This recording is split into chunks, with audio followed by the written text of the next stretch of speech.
Hello, everybody. Welcome back to Psychedelics Today. Joe Moore here, coming at you from Breckenridge, Colorado. Today on the show, we have Jessica Tracy, who is part of the Enthea team.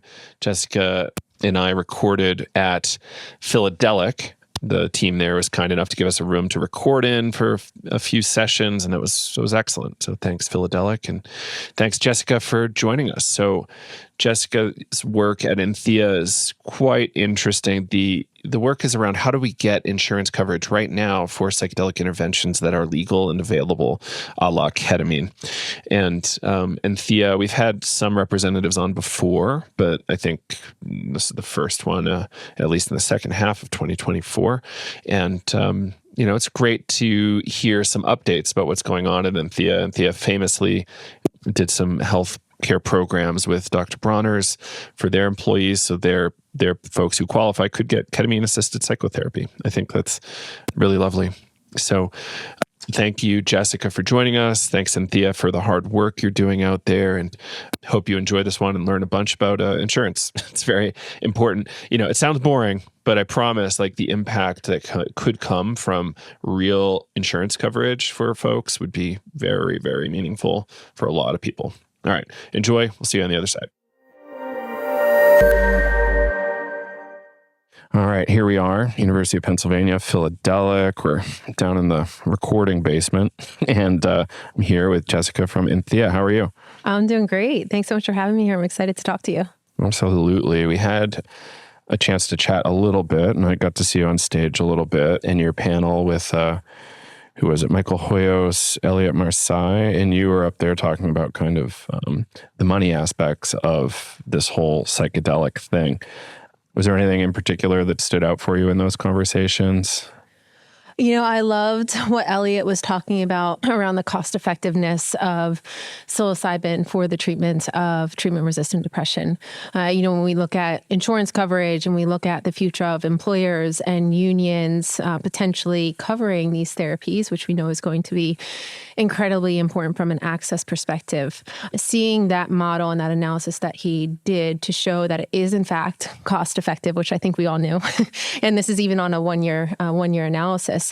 I think that was really exciting for me to see. And if we actually project that further, when individuals are going through these therapies, oftentimes they're having those breakthroughs. So they're no longer dealing with some of their conditions or some of the symptoms from their conditions. I think that that's going to even improve the cost effectiveness further. So for me, that was really exciting to hear and also to see that work being done. Mm-hmm. I love that. Yeah, it's often... And we'll jump into you in a moment here. It's often the case, I hear some people be a little snarky in the space about, okay, you're going to psychedelics and you're going to be like a better worker. Cool. That's all the employers care about. Which not necessarily that's a nice benefit, but it's really about can you show up better for yourself and for your world and your network of people, if it's a family or something like that. And I don't know, anything you want to kind of mention there? Yeah, well, you're 100% right. I mean, if individuals are working on themselves and improving themselves, and, we know that these medicines are incredible catalyst for individuals to not only heal, but to be able to expand their consciousness, to evolve, to be able to be more creative, better problem solvers, have more empathy, have more intuition. So all of those aspects that come from working with these medicines contribute, I think, to the greater good, regardless of whether it's, in their relationships, in the workplace, at home, with, the relationship they have with themselves, which dramatically can improve through working with these therapies. So, yeah, I think that there's benefits all around. It just kind of depends on who you're talking to and, what kind of value proposition you have to help them understand. So let's talk about you. You had a really compelling personal story on stage earlier. How did you come to get engaged with this whole psychedelic thing? Yeah, well, I got engaged in psychedelics through my own personal challenges with mental health. So I had, I think like many, a number of micro and macro traumas, that dealt with some pretty challenging experiences that led to my first panic attack at 19 years old. And, I tried just doing therapy after that. And for me, it wasn't enough. I had some experiences after that required me to seek additional help. And through those challenging experiences, I ended up, developing some pretty intense anxiety and challenges with insomnia. So, I think like most people, I went to my doctor and talked to them and worked with a therapist and got diagnosed with a lot of different things, all correlated to anxiety. So generalized anxiety disorder, insomnia, OCD, when you're kind of trying to control your anxiety, oftentimes that will come into play. And ADD makes sense because you're very distracted, right? So through that, I was prescribed a kind of a concoction of medication. So SSRIs during the day, sleeping pills at night, which made me feel terrible, Xanax for panic attacks, and Adderall to keep me focused. And, I use them on and off. I didn't want to be on medication, so I always try to get off. And when I did, I didn't have, I think, the right coping mechanisms. And I think just where my central nervous system was at, it was really challenging for me to be able to keep going, without, I guess, kind of having to rely on medication again. And therapy wasn't really able to get deep enough for me.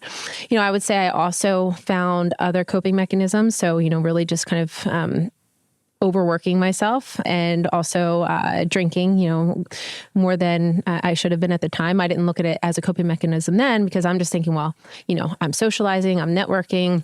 But looking back at it now, I can obviously tell that it was impacting, and it was a way to kind of not have to deal with some of the anxiety. And, nobody really knew all this was going on because, I was successful in my business. I, was kind of always out there having fun, doing things. But a lot of that was to distract what was kind of going on underneath. And I don't think I fully owned that at the time. So I was really grateful to connect to psychedelic medicine. And I worked with psilocybin and also worked with ketamine-assisted therapy.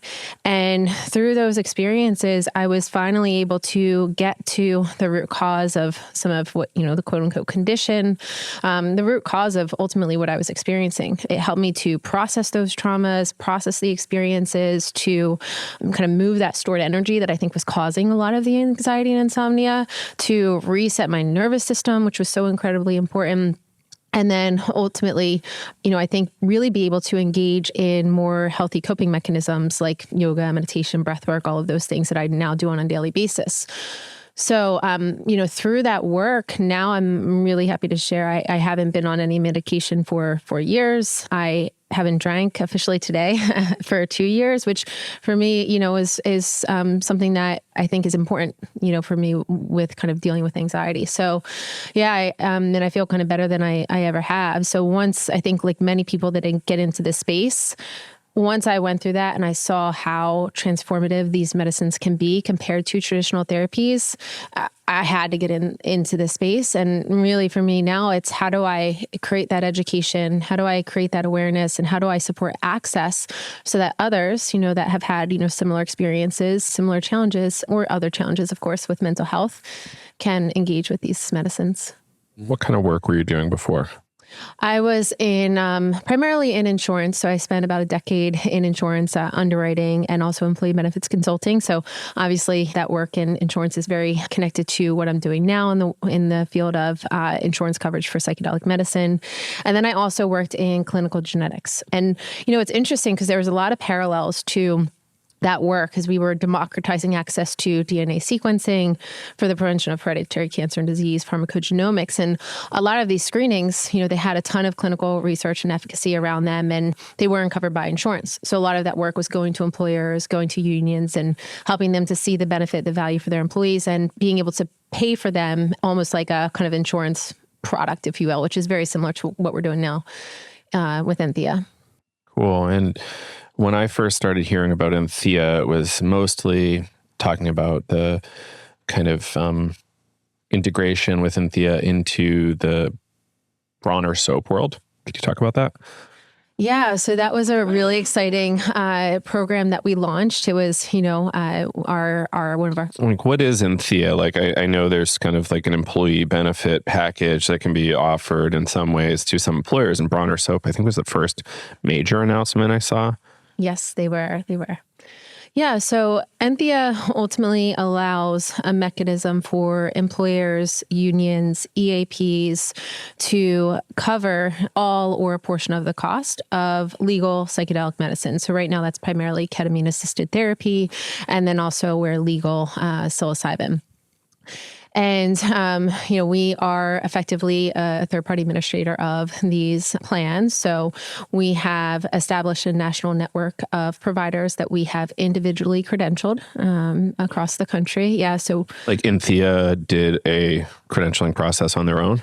So we have a vendor that we work with, which actually mirrors what the major insurance carriers do. So we use the same vendor that most of them use to go through a very rigorous credentialing process, so that employers, and unions can know that the clinicians that their employees are accessing are, best in class. They have the appropriate licensures. They've, all their backgrounds have been checked and all of that, and that's really important.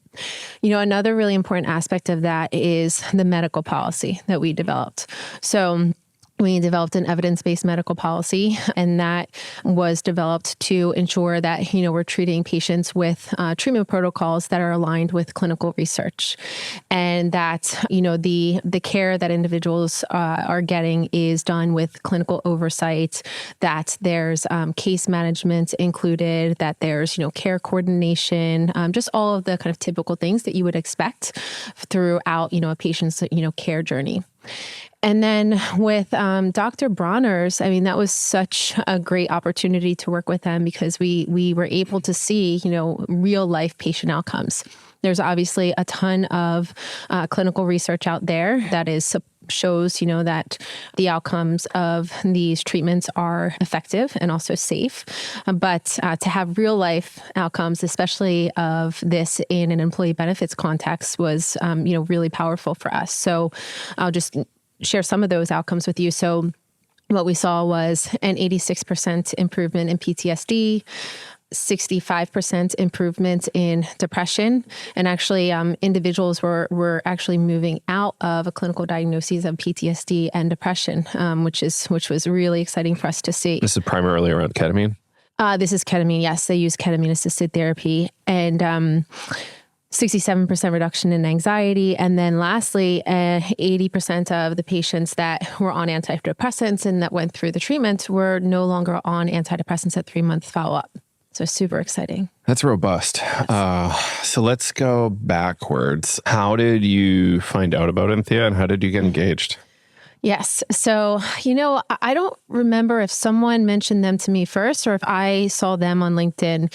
When I was exploring this space, I think I reached out to, I can't even tell you how many, different businesses. Just, I didn't know, how my background would really apply in this world, to be honest. And then when I found Enthea, I think a number of people had recommended that we talked, throughout my networking. And when I saw what they were doing, I was like, wow, this is incredible, and obviously very much aligned to a lot of the work that I was doing prior. So we had connected and had a number of conversations with Sherry, Joshua, Dan, Andrew, all of the great individuals over there, and it just all made sense. And it's fun that it was such like a great alignment to like hearing that connection from your previous stuff, including the genomics, which is like a good analogy. I didn't even consider genomics as like an analogous thing, but stem cells is usually what I fall back for like a good analogy. But yeah, that's cool that you had such relevant kind of connections. So a lot of your work has to be, compiling these models and reports so you can try to get new organizations to say, yes, this actually does make sense. Because you were sharing that, yes, therapy helps earlier on stage, but the performance is a lot lower than we might expect. Because there's 50% of people don't necessarily see a benefit from therapy, or what was that? So yeah, one of the statistics that we shared was that 50% of people that go through therapy only see real benefits after about 15 to 20 sessions. And one of the challenges with that is that employers often only cover a handful of sessions. They're not covering, some do, some are covering ongoing sessions. So, we know there's some limitations there. And look, therapy is, really incredible, and it's beneficial for a lot of of people. But I also think that there's a lot of people that go through therapy, and I think just because of our natural defense mechanisms aren't able to get deep enough to be able to get to kind of the root. I know for me, when I went into some of my sessions prior to working with psychedelics, I knew that there were some more challenging things that I had to go into, but I didn't want to do it at that time. So, I might have gone into like maybe another topic that was on my mind that really wasn't all that pressing, but at least gave me something to talk about. And I think a lot of people probably experience that because it's painful to go into those experiences. And, when you're talking about those things, sometimes you're going to kind of feel them very viscerally. So we know therapy is really incredible. And there's lots of different types out there that, and different ones work for different people. But the fact of the matter is we really need to look at mental health as individualized care and personalized care. And medication and therapy don't work for everyone. And, there's certain people that have gone through such traumatic and challenging experiences, or maybe just don't have the appropriate coping mechanisms where these medicines are going to be, the only, or, at least the most effective for them. So we need to consider that. And, I spoke a little bit about treatment-resistant conditions. So there's plenty of people, 30 to 60%, when we look at PTSD, or depression is 30%, PTSD, anxiety is 50%, and then addiction is as high as 60%. So we know that individuals are trying these approaches, they're trying these therapies, and they're just not working for them. So we have to at least look at them and say, like, what else can we offer to them? What else can we bring to them? And, there's some other therapies, ECT, that can be, really beneficial, but that's, a lot of people don't want to go through ECT. That's a tough one. And then TMS, it takes you have to go through a lot of sessions, and some people can't, go in for that many sessions. So the reality, I did 30 recently of 30. TMS for like a brain injury. It was crazy. I got a good result, but it was crazy amount of work. It's a lot. So that's, and look, it's personal. It's personal preference, and it's based on your unique needs. So we need to look at mental health care in a personalized way and recognize that, depending on severity and condition and, everything else going on in their life, that there's going to be different things that work for different people. Yeah, I had one of my friends is like very, very deep into treatment-resistant depression, probably 20 years deep. And, very last resort is like ECT, because they trust their physician, which is nice. But when I hear of the, what ECT looks like, it's just, that's scary. Not for me, especially the memory loss part. And then I'm like, okay. And, she was hesitant to jump onto the psychedelic bandwagon. So I'm like, okay, what's going to happen? Oh, ECT didn't work so great. And then the psychedelic thing happened with great result for at least 3 to 6 months. But I couldn't imagine what her being engaged from a actual CAP protocol would be like. I think really beneficial, likely. Yeah. I mean, I believe it. Look, I do. Look, these medicines aren't going to be right for everyone, and they're not going to, ketamine may not work for everyone, right? But we know that these medicines are incredibly transformative, and they are working for many, right? So when we are comparing something like, okay, well, you can choose ECT or you can choose a psychedelic-assisted therapy experience, then, I personally would choose psychedelic-assisted therapy. And I think if more people actually had the appropriate education on what these medicines actually are and how they can actually help and how safe they actually are, then a lot of people would probably lean towards that as well. But you brought up a really important point, though, is that oftentimes if it's not prescribed by the doctor or recommended by the doctor, then many people are not going to be as open to working with it. And I know people even ask their doctor, and doctors aren't even comfortable, making those recommendations, nor do they have oftentimes the education to be able to make those recommendations. I would say greater than 50% of the time. Yeah. It's based on how not comfortable I am being honest with my clinicians. So, so this is an interesting one. Yeah. Ketamine, wildly safe. WHO essential medicine. Turns out therapy seems to work better for a lot of people with that in the mix.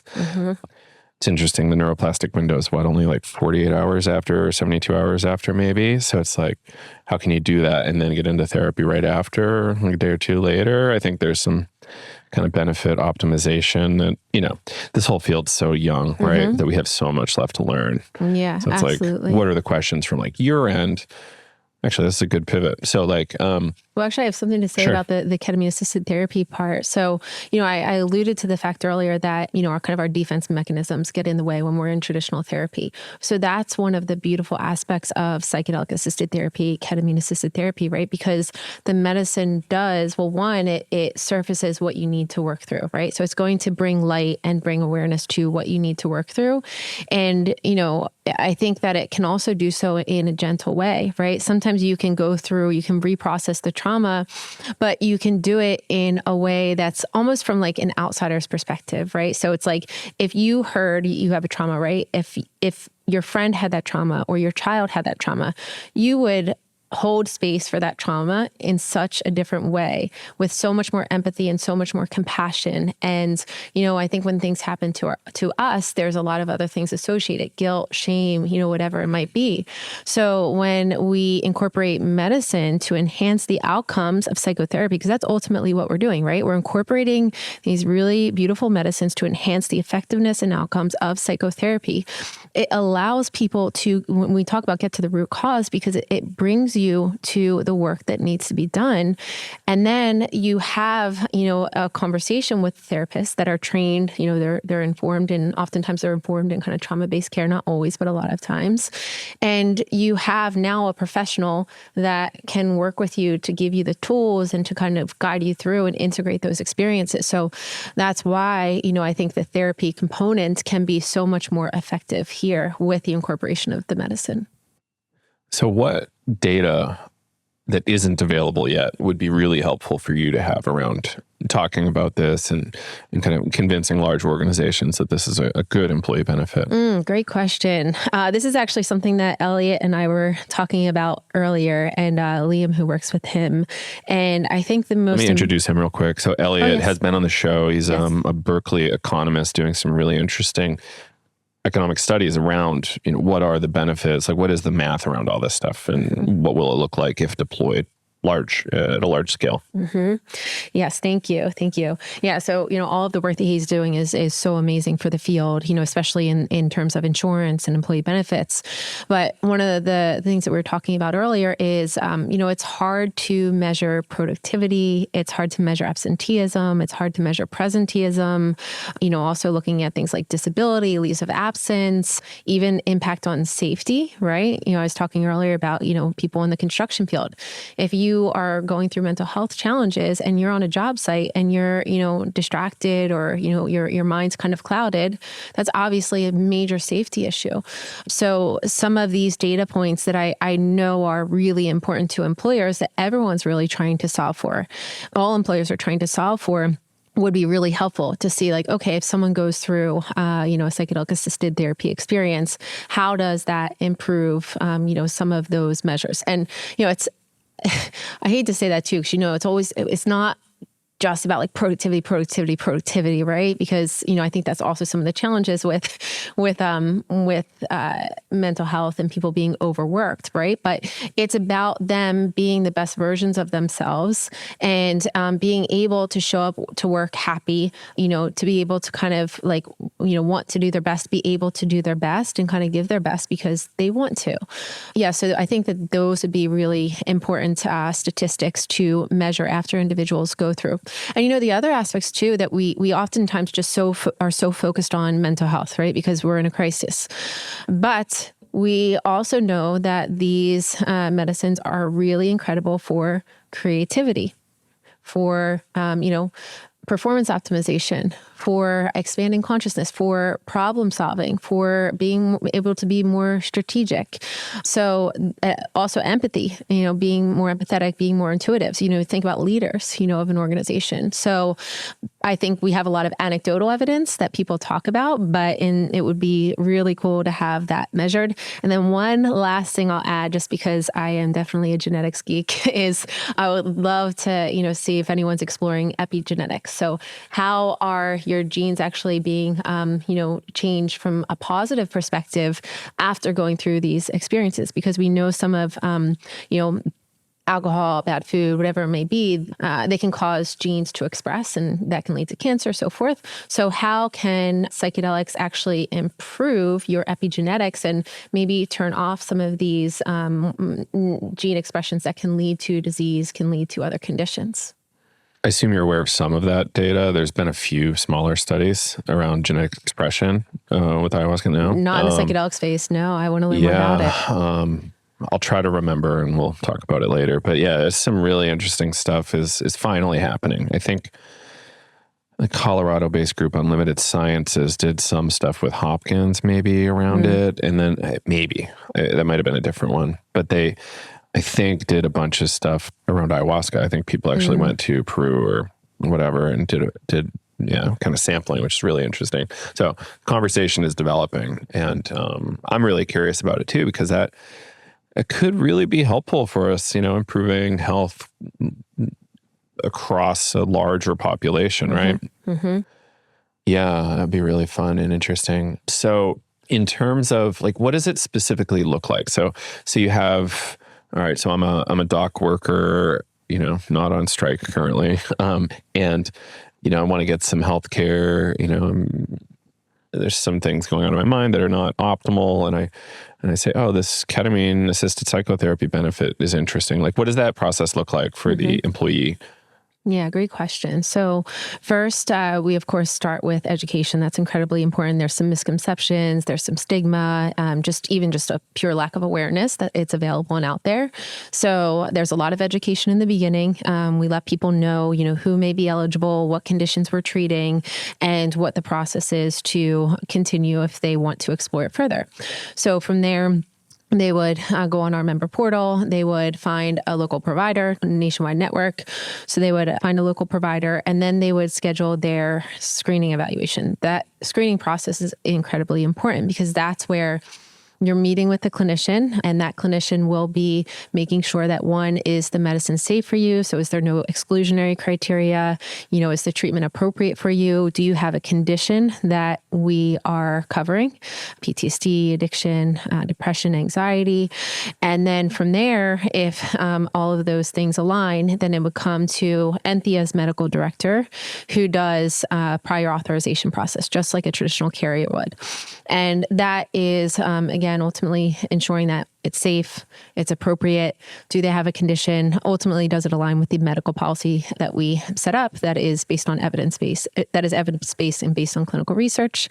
And then from there, if everything aligns, then we will approve a set package. And that includes up to 3 preparatory sessions. So that's where that individual would go meet with the doctor, learn about the experience, what to expect. It's new for a lot of people. And, there can always be maybe some nervousness when you're engaging in something new. They'll also set intentions, which we know are incredibly powerful and important for a positive outcome. And then from there, they'll move forward with scheduling their treatment and psychotherapy sessions. So they'll have up to 6 medicine sessions where they're receiving the medicine, and then up to 8 psychotherapy sessions where they're doing the integration of their experience. And to your point, the earlier around the timing, those psychotherapy sessions are either occur immediately after the medicine session or within 24 to 48 hours of that medicine session. That's outstanding. The up to 3 prep sessions, is that purely with a prescriber, or is that also with a therapist? Yeah, oftentimes that's with the treating clinician that they will be sitting with. Cool. Yeah, that's interesting. And are we talking primarily lozenge sessions? So there's a variety of options, actually. So it's dependent upon what the credentialed clinician uses within their practice. So some use IV ketamine, some use IM ketamine. We also have a large network in partnership with Psychedelics where a therapist can provide ketamine-assisted therapy. And, many therapists aren't, able to administer IV, but they can give the lozenge, and they can at least, support and guide while the employee uses the lozenge that has been prescribed by a doctor. Love that. Yeah, I went through this process once with I think, a prescribing nurse practitioner in Colorado. And it was funny because they kind of like knew who I was already. And I'm like, oh, this is awkward, but all right. It was easy enough. It was definitely a rigorous set of paperwork, and I had no contraindications, and I had plenty of indications that could be treated by ketamine. So it was nice and straightforward, all cash pay, no insurance in the mix. And awkwardly, like, this is 3-4 years ago, I still haven't consumed all 6 lozenges yet. I think I did 2 solo sessions, which is not what they agreed to do with me, but I'm like, I'm kind of well versed in this shit. So I was like, I'll do the first session or 2 with a therapist friend inside that framework. And it was helpful. But yeah, for me, just like that, finding the time and finding the transits, there's like a lot of logistical hurdles here for this as like a treatment, right? It's like, that's 14 sessions, thankfully 8 of which you're sober. So you could drive yourself or something if you had that in your portfolio. And then, for the 6 medicine sessions, like, you really need transit. And this is a problem like industry wide with psychedelics. Like, how do you get that person who's getting treatment there and back from home if you're not doing like a residential situation, which is rare and expensive? Yeah, and you sign agreements. Sometimes I will not take a taxi. I will have somebody I trust grab me. And sometimes they lie. That's a hard one. Like, are you all working on stuff like that? Like, how do we try to like prevent that kind of risky case from like, getting in trouble on the subway or something later? Yeah, that's a great question. I think that ends up falling in the hands of the treating clinician to, have, the appropriate practices. And of course, that would kind of fall under our review and medical policy to ensure that they do have the appropriate monitoring and the appropriate, guidelines around how long they can stay, getting picked up. But in terms of providing more support around that, it is definitely something that we need. So any, cool startups, have some great ideas about that would be super helpful.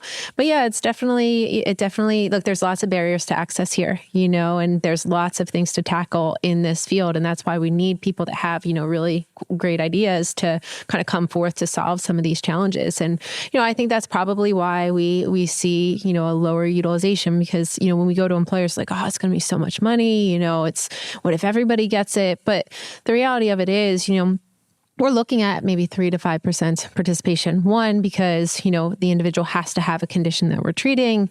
They have to be open to engaging in this medicine, and maybe the other medicines that they've tried are not working.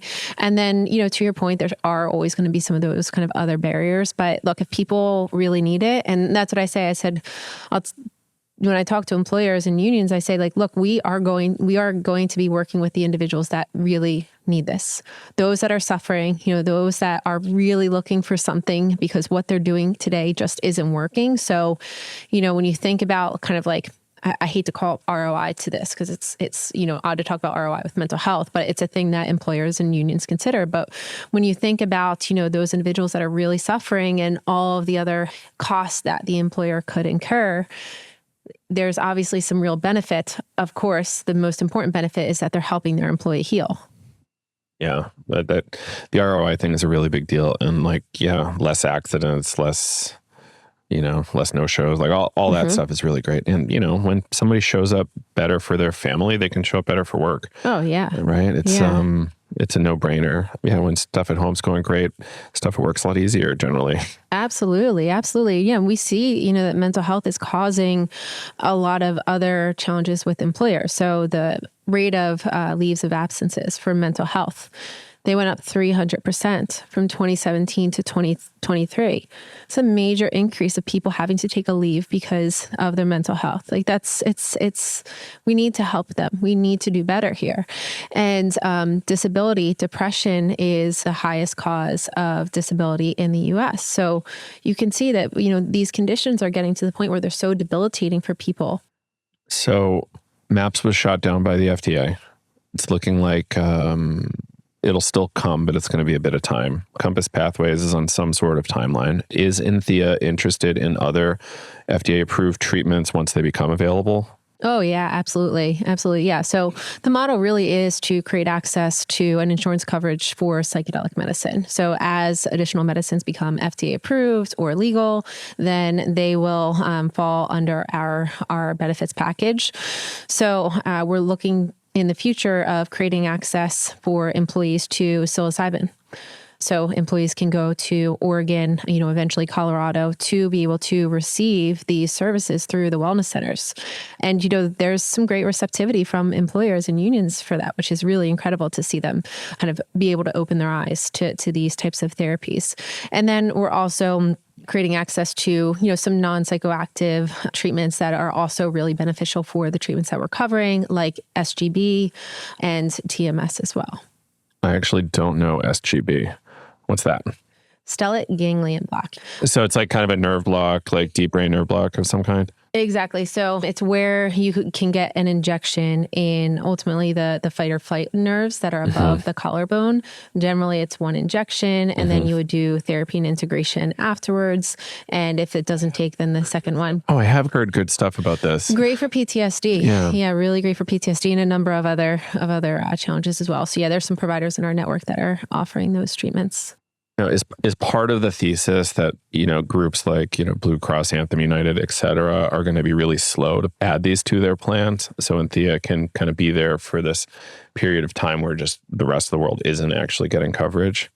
Yeah. So ultimately, you have to fail other treatment options to be able to get access. So that obviously creates a long length of time before individuals can get access to those treatments. And then also, they don't cover all indications. So they may have, a very limited scope as to what conditions an individual can get treated for.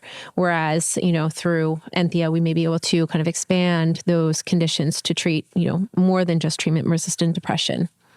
I like that. That's great. And I love the idea of lowering that initial bit. Like, how do we actually get to the good stuff sooner? And are there certain criteria a company has to make them a good potential partner with Enthea? From the employer perspective, it's a great question. I think in general, we all know that mental health doesn't discriminate, right? So every industry and every employer, every union is impacted by this. There are, of course, certain industries, though, that maybe have a higher need. We know construction, they have a really high rate of suicide. It's 4 times the national average. Yeah, and the suicide rate is actually 5 times greater than all other workplace fatalities combined. Whoa. So yes, so it's obviously a huge concern and very devastating. I grew up in construction and I knew a lot of those guys. It's hard life. Yeah, it is. It is. And they're doing really, really important and also really tough work. I mean, it's exhausting for them. My brother was in carpentry for a little bit and he was always just so exhausted. And I just saw how much it took a toll on his body, and he was young and healthy, So I think that space is definitely a space, and unions obviously, have a lot of labor construction workers as well. So looking at different industries that have, higher rates of addiction, higher rates of suicide, where we know they can really benefit. And then there's also employers that, want to look at benefits that are more innovative, so that they can retain and attract better talent. So when we think of millennials, they're obviously looking for new ways and new benefits, and they really want innovation, especially in the mental health space. We saw that stat earlier that 68% of millennials and 80-something% of Gen Zers are quitting for mental health reasons. So they want help, and they're not going to stick around if they're feeling like, they're not supported. So there are definitely some areas of focus. And then, I think a lot of the groups that have signed on with us, they have at least some familiarity. So either them or somebody they know has experience and with the medicine. So they just know how effective and powerful they can be in transforming mental health. That's amazing. And I like hearing that. It's fascinating. Do any universities offer health plans to students ever? I have not seen that yet. They do. Yes, they do offer health insurance to students through different health insurance companies. Yes. That would be an interesting market, getting adults early. Yeah. Yeah. Well, and some of these mental health conditions, they often can start in, high school, college age, right? Because there's so much pressure. There's a lot of different things that students deal with. Micro and macro traumas, to your point earlier. And look, trauma is relative, right? Someone may have a traumatic experience that they may say, oh, it's not that bad. But guess what? For them, it was bad because it impacted you, and that's all that matters. So, trauma is very relative to the person and, what they've experienced throughout their life. Anything we missed that you want to make sure everybody hears? I'm sure there's plenty. One thing that I think is really important is, we talk so much about, and I touched on this a little bit earlier, but, we focus so much on the use of psychedelics for healing and for mental health improvement. And that's, just kind of with the state of where we are at right now, right? But when you think about using these medicines for just really like consciousness perspective to, expand your consciousness, to gain broader perspectives, to be more empathetic, to be more powerful leaders, I think, especially when you think about, leaders kind of engaging in these medicines, like there's a huge ripple effect across their employees, across people in their community. So yeah, I think that it's going to be interesting to see how this field evolves in using these medicines, not just for healing, but also to expand consciousness and to help us, evolve as a species and to ultimately help us to become better human beings, more connected to nature, more respect for nature, more respect for our kind of fellow people, just being able to kind of live more in a loving way. I think that absolutely happens through these experiences. You experience self-love, you experience kind of joy and happiness, and that radiates from within to your external environment. So we know that, the work that you do on yourself ends up helping everybody else. They always say in relationships, what can you do in your relationship? The best thing you can do is work on yourself and improve yourself. So, I think that every step that individuals can take to better themselves. And I am cautious to say better yourself because you're good exactly where you are, right? Because you don't want to get into some of those other times of negative thought patterns. But yeah, I think that any time that you can, do work on yourself and to kind of heal some of those things that are holding you back, to see, I think, kind of the beauty of ourselves, which we all are really, beautiful human beings, at the core of it. So the more we can, I think, connect to that feeling of self-love, and I think also kind of connecting to the innate power that we have within, right? The power to heal. I think that that's ultimately going to allow individuals to kind of better serve everybody, better serve their community, better serve the workplace, better serve their loved ones, their family, their friends. So yeah, I think there's a lot more kind of broader community-based healing work that can be done through working with these medicines. And where can people find out more about Enthea? They can go to the website, of course, enthea.com. And if anyone wants to reach out to me, my email is jessica@enthea.com, or feel free, of course, to connect with me on LinkedIn. I love to network and, hear what everyone's doing and learn about all the exciting things going on out there. And then also just, to educate, through my own experiences and being able to transform from these medicines. I'm always happy to kind of be a resource and to just provide, whatever insights that I may have that I may be able to share to help create more education, more awareness. Cool. Jessica, thank you so much for being here with us today. Thank you. This is fun. It was great to do this in person too. Absolutely. It's always better. Worked out well. Yes. All right. Until next time. Thank you. And there you have it, Jessica Tracy of Enthea. And really just grateful, Jessica, for you joining us. Grateful for sharing your story. And just really excited to see what you and Enthea are going to be able to make happen out there in the world. Insurance coverage is a big deal. I wish I had more of it. So I hope you all kind of understand the importance of this kind of thing. This would be just a major, major win for a lot of folks if we can get more and more coverage. So keep staying tuned to this conversation, and yeah, hopefully we can continue to steer it in an amazing direction. And if you want more on this insurance topic, go back and listen to the conversation we had with Leah Mix, Liamix, a few months ago. I think that was a really important episode and talked a lot about this idea of coverage for these potentially very expensive, but also very meaningful interventions. All right. That's it for now. Thank you all for tuning in. See you on the next episode. Joe Moore signing off. Bye-bye.